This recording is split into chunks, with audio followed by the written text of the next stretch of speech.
Pemerintah Kota Makassar kembali mengambil langkah tegas terhadap tempat hiburan malam yang melanggar jam operasional PPKM dan protokol kesehatan.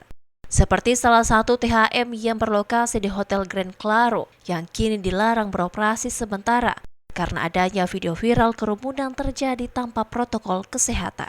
Wali Kota Makassar mengatakan THM The Liquid kini disanksi berupa larangan beroperasi sampai batas waktu yang tidak ditentukan lantaran melanggar aturan jam operasional sampai jam 22 malam dan mengabaikan protokol kesehatan.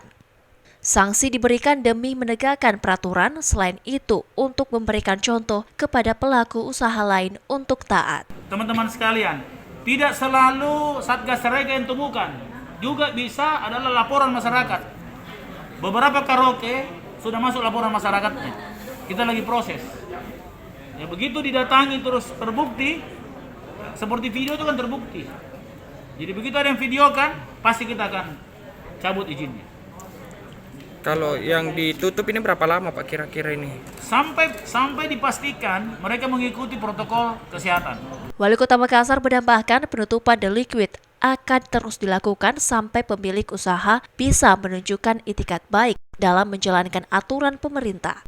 Di sisi lain, Wali Kota Makassar menyebut ada satu lagi THM yang akan diberikan sanksi penutupan, di mana The Liquid merupakan THM kedua yang ditutup pemerintah. Sanksi penutupan sebelumnya diberikan kepada Holy Wings Club, bahkan mencabut izin usahanya karena mengabaikan peringatan Pemkot Makassar. Ira, Fajar TV Fajar Radio, melaporkan.